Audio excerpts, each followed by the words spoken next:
नमस्कार जोहारी। चलते हैं झारखंड की ताजा खबरों की ओर, लेकिन उससे पहले अगर आपने अभी तक इस चैनल को सब्सक्राइब नहीं किया तो सब्सक्राइब कर लें, जिससे कि आपको झारखंड की ताजा खबर रोजाना मिलती रहे। पहली बड़ी खबर, झारखंड में जैक की मैट्रिक इंटर की परीक्षा में होगा बदलाव। शिक्षा मंत्री जगन्नाथ महतो ने कहा कि एग्जामिनेशन कैलेंडर में हुई है गलती, सुधार के साथ जारी होगी नई तारीख। झारखंड में होने जा रहे मैट्रिक और इंटर की परीक्षा में बदलाव किया जाएगा।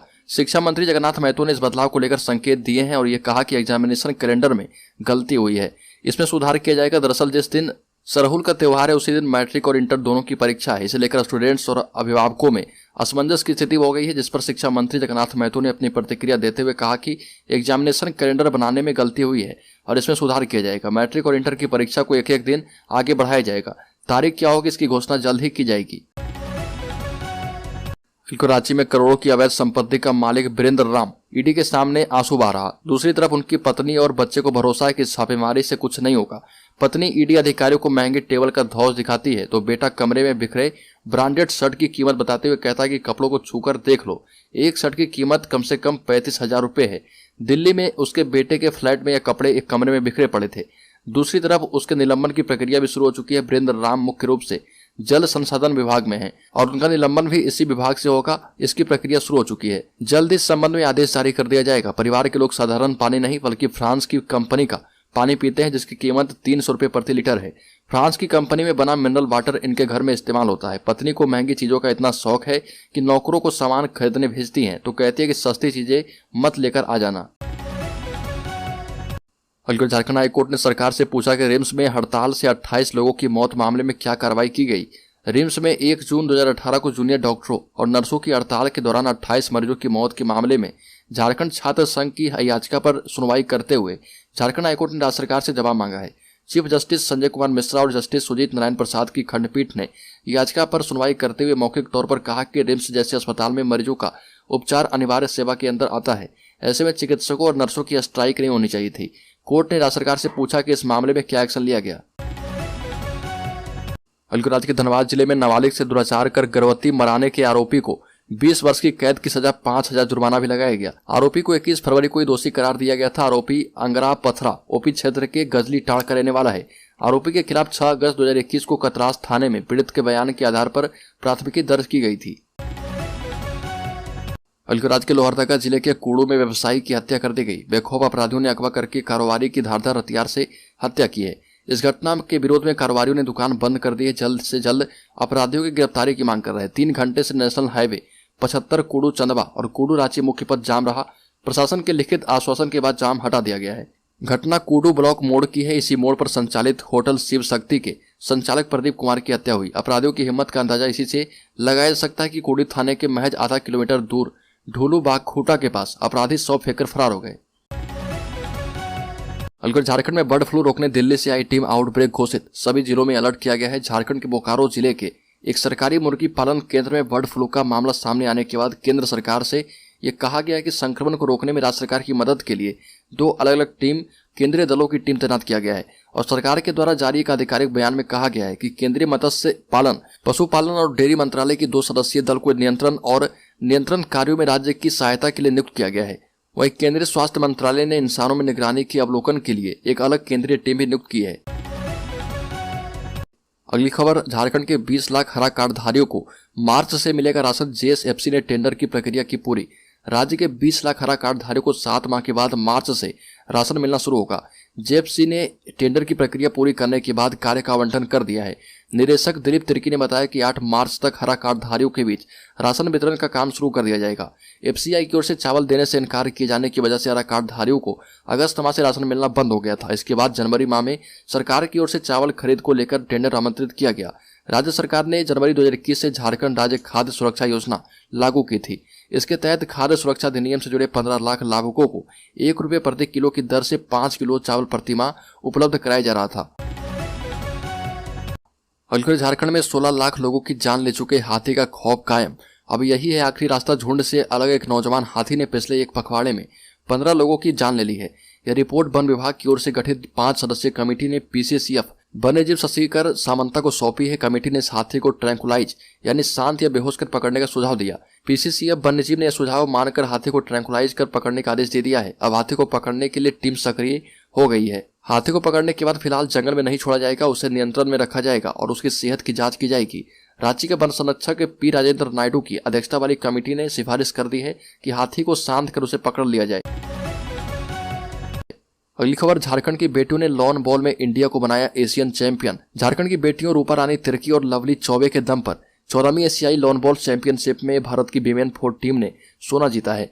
मलेशिया में चल रहे इस प्रतियोगिता के खिताबी मुकाबले में भारत ने मेजबान टीम को 17-16 से शिकस्त देकर स्वर्ण पदक अपने नाम किया। रूपा रानी और लवली के अलावा टीम में दिल्ली की पिंकी और असम की नैनमणि शामिल थी।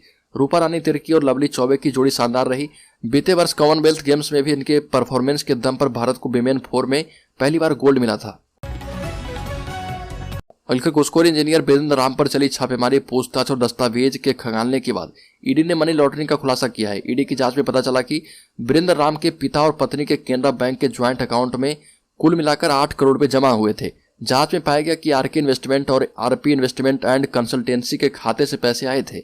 ईडी ने दोनों फर्म के संचालक राजेश कुमार केडिया और रीना पाल का भी बयान दर्ज किया है। दोनों ने बताया कि उनके बैंक खातों का संचालन सीए मुकेश मित्तल करते हैं। उन लोगों को यह जानकारी नहीं है कि उनके खाते के जरिए पैसे क्रेडिट हुए हैं। ईडी ने पाया कि वीरेंद्र की पत्नी राजकुमारी देवी ने कई महंगी गाड़ियों एवं अचल संपत्ति की खरीद की थी। इसका जिक्र आयकर रिटर्न में भी नहीं था। राजकुमारी देवी ने बताया कि उनके खातों में पति ने पैसे डलवाए, इसकी जानकारी उन्हें नहीं थी। वहीं वीरेंद्र राम ने स्वीकार किया कि ठेके में कंपनियों से वह 0.3% कमीशन लेते थे। कमीशन की राशि उन्होंने कई बड़े नौकरशाहों, बड़े नेताओं और उनके रिश्तेदारों को भी दी है। राज्य के मुख्यमंत्री हेमंत सोरेन ने कहा कि युवाओं के मुताबिक बनेगी पॉलिसी। आपको बता दें कि राज्य में नियोजन नीति 22 साल के झारखंड में बेरोजगारों को नौकरी देने के लिए 2 बार नियोजन नीति बनी है। दोनों नियोजन नीति रद्द भी हुई। अब तीसरी नियोजन नीति लाने की तैयारी चल रही है। बताया जा रहा है कि 27 फरवरी को होने वाले कैबिनेट की बैठक में तीसरी और नई नियोजन नीति पर मुहर लगेगी। इस राज्य में नियोजन नीति बनने और रद्द होने की प्रक्रिया में 11 लाख से अधिक आवेदन रद्द किए गए। युवा बेरोजगारों की उम्मीदों पर पानी फेरा गया। एक बार फिर से नियोजन नीति बनने से राज्य के बेरोजगारों को उम्मीदें हैं। वहीं सरकार को भी विश्वास है कि अब की बार नियोजन रूलबुक में किसी तरह का विवाद नहीं होगा। रघुवर दास सरकार में राज्य को पहली नियोजन नीति मिली। इस नीति में राज्य के 24 जिला में से 13 जिले को अनुसूचित और 11 जिले को गैर अनुसूचित घोषित किया गया था और यह नियोजन नीति कोर्ट में गई, जिसे सुप्रीम कोर्ट ने रद्द कर दिया। देवघर एम्स में 500 बेड का अस्पताल बनकर तैयार। आपको बता दें कि एम्स में 500 बेड का अस्पताल तैयार हो चुका है। मार्च में 500 बेड का अस्पताल एनबीसीसी एम्स प्रबंधन को हैंडओवर कर देगी और होली के बाद 500 बेड का अस्पताल चालू होने की संभावना है। नया अस्पताल फंक्शनल होते साथ ही इमरजेंसी सुविधा भी चालू हो जाएगी। अस्पताल को अब फाइनल टच दिया जा रहा। इलेक्ट्रिफिकेशन एवं वाटर कनेक्शन का काम पूरा हो चुका है। फर्नीचर, ग्लास समेत बेड सेटअप का काम चल रहा। अगले 15 दिनों में फाइन टच भी पूरा हो जाएगा। इस 500 बेड के अस्पताल के साथ देवघर एम्स में कुल 750 बेड पूरा हो जाएगा। 250 बेड का उद्घाटन प्रधानमंत्री मोदी ने जुलाई में ही ऑनलाइन किया था। बेड की संख्या बढ़ते ही अप्रैल से एम्स में विभाग में डॉक्टरों की नियुक्ति करने की भी तैयारी है। और झारखंड के 7 लाख युवाओं की राय पर हुआ तय, अब 2016 के पूर्व की नीति पर होगी नियुक्ति। राज्य सरकार की नियोजन नीति का ड्राफ्ट तैयार हो गया है। सरकार 2016 से पूर्व की नीति को फिर से लागू कर नियुक्ति प्रक्रिया शुरू करने की तैयारी कर रही है। राज्य सरकार 27 को कैबिनेट की बैठक में नीति का मसौदा ला सकती है। उच्च पदस्थ सूत्रों से मिली जानकारी के मुताबिक 2016 की नीति में आंशिक फेरबदल हो सकता है। सरकार ने नियोजन नीति को लेकर राज्य के युवाओं के साथ संवाद किया था। राज्य के 7 लाख युवाओं को मुख्यमंत्री का रिकॉर्डेड संदेश भेजकर उनकी राय मांगी गई थी। राज्य के 90% युवाओं की एक ही राय थी कि सरकार सबसे पहले नियुक्ति प्रक्रिया विलंब शुरू करे। युवाओं की राय के आधार पर ही सरकार नियुक्ति प्रक्रिया को आगे बढ़ाने की दिशा में पहल कर चुकी है। सूचना के मुताबिक गैर आरक्षित रिक्तियों में कुछ बैरियर लगाकर सरकार नई नीति बनाएगी। अगली खबर, चारा घोटाले के केस में खत्म नहीं हुई। लालू यादव की मुश्किलें, सजा बढ़ाने की मांग पर इस दिन सुनवाई। चारा घोटाले से जुड़े देवघर कोषागार से अवैध निकासी मामले में राजद सुप्रीमो लालू प्रसाद समेत 6 की सजा बढ़ाने के लिए दायर याचिका पर हाईकोर्ट में 4 सप्ताह बाद सुनवाई होगी। कोर्ट को बताया गया कि इस मामले में सजायाफ्ता फूलचंद एवं आरके राणा की मृत्यु हो चुकी है। कोर्ट के आदेश से दोनों का नाम हर मामले से हटा दिया गया है और लालू की सजा बढ़ाने के लिए सीबीआई ने हाईकोर्ट में याचिका दायर की है। सीबीआई ने कहा है कि देवघर कोषागार से अवैध निकासी के मामले में 6 जनवरी 2018 को लालू को 3.5 साल की सजा एवं 5 लाख रुपए जुर्माना लगाया गया, जबकि इसी मामले में पूर्व सांसद जगदीश को 7 साल कैद के साथ 20 लाख रुपए का जुर्माना लगाया गया, जबकि दोनों पर एक ही आरोप है। राज्य के जमशेदपुर जिले के सभी 11 प्रखंडों के 35 आंगनबाड़ी केंद्रों में सेविका अथवा सहायिका के रिक्त पदों को भरने के लिए ग्राम सभा आयोजित की जाएगी और इनमें जमशेदपुर सदर के 13, गोलमोरू 7, जुगलसलाई के 2, पोटका के 6, पटमदा के 2, बोड़ाम के 3 और भी शामिल हैं। विभिन्न आंगनबाड़ी केंद्रों के लिए ग्राम सभा 14 फरवरी से जारी है, जो कि 2 मार्च तक आयोजित की जाएगी। जमशेदपुर सदर के 12 केंद्रों के लिए ग्राम सभा आयोजित की जा चुकी है। एक केंद्र के लिए आम सभा भी शुक्रवार को होगी।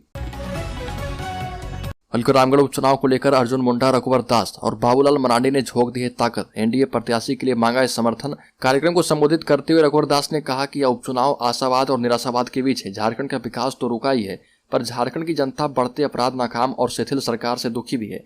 एक तरफ जहां प्रतिवर्ष रोजगार देने के झूठे वादे कर सत्ता में आते ही हेमंत सोरेन सरकार ने अपने पूरे परिवार के साथ झारखंड को लूटने में व्यस्त है, वहीं दूसरी तरफ सहिया दीदियों और पारा शिक्षकों पर मुख्यमंत्री के निर्देश पर पुलिस की लाठियां चलक रही है। ये भी कहा कि झारखंड की गिरती विधि व्यवस्था और नक्सलियों की आतंक को झारखंड के विकास में बाधक बताते हुए कहा कि जिन आदिवासी युवा युवतियों को मैंने मुख्यमंत्री बनते स्पेशल फोर्स में नियोजित किया था, जिन्होंने अपना उत्कृष्ट परफॉर्मेंस से झारखंड में नक्सलवाद पर न सिर्फ लगाम लगाई थी बल्कि कई नक्सलियों को मार गिराया, उन जवानों को झारखंड के नक्सली हंटर की उपाधि दी गई थी। उन्हें सेवा विस्तार देते हुए नियमित करने की जगह उन पर भ्रष्ट और लुटेरी सरकार ने लाठियां बरसाकर उनकी सेवा समाप्त करने का काम किया। रामगढ़ उपचुनाव में मुख्यमंत्री लगातार चुनावी सभा कर रहे हैं। ऐसे में मुख्यमंत्री चुनाव को लेकर कितने सजग हैं वह दिख रहा। चुनावी सभा के दौरान मुख्यमंत्री हेमंत सोरेन ने कहा कि राज्य में झारखंडियों के हित में बनने वाले कानून से भाजपा आजसू और उसके साथी यूपी बिहार वालों को पेट में दर्द शुरू हो जाता है। झारखंड अलग राज्य आंदोलन में हजारों झारखंडियों ने अपनी जान की आहुति दे दी और इस आंदोलन में यूपी और बिहार वालों की कोई भूमिका नहीं है। ये भी कहा कि मैं जब बिहार और यूपी वालों का रास्ता बंद करता हूं, तब आजसू और भाजपा वाले तरह तरह के हथकंडे अपनाकर सत्ता में लाने का प्रयास करते हैं। लेकिन हमारे राज्य के 3.25 करोड़ जनता जागरूक और चालाक हो चुके, जिसके कारण 2019 विधानसभा चुनाव में एनडीए गठबंधन को उखाड़ फेंका, जिसके बाद से ही आजसू भाजपा ने मिलकर केंद्र सरकार के इशारे पर हमारी सरकार को गिराने का प्रयास किया। हमारे पीछे कई एजेंसियों को लगा दिया गया, लेकिन हमने भी स्पष्ट संदेश दे दिया है कि यहाँ पर कुछ भी नहीं मिलने वाला। हल्के राज्य के पलामू जिले में ट्रैफिक थाना खोला जाएगा। सड़क सुरक्षा को लेकर सजग है जिला प्रशासन। सड़क सुरक्षा और जागरूकता को लेकर पलामू जिला प्रशासन काफी सजग नजर आ रहा। इस पर एक और पहल करते हुए पलामू में ट्रैफिक थाना खोलने का प्रस्ताव पुलिस मुख्यालय को भेजा गया है। दूसरी तरफ जिला में ट्रैफिक नियम तोड़ने वालों पर कार्रवाई हो रही है। हर दिन 300 गाड़ियों का चालान काटा जा रहा। पलामू में फिलहाल 24 थाना से अधिक प्रशासनिक थाना, इसके अलावा एंटी ह्यूमन ट्रैफिकिंग यूनिट और SC/ST थाना भी संचालित है। ट्रैफिक थाना खुल जाने के बाद पलामू में 28 प्रशासनिक थाना हो जाएंगे। पलामू SP चंदन कुमार सिन्हा ने बताया कि ट्रैफिक थाना बनाने के संबंध में एक प्रस्ताव पुलिस मुख्यालय को भेजा है।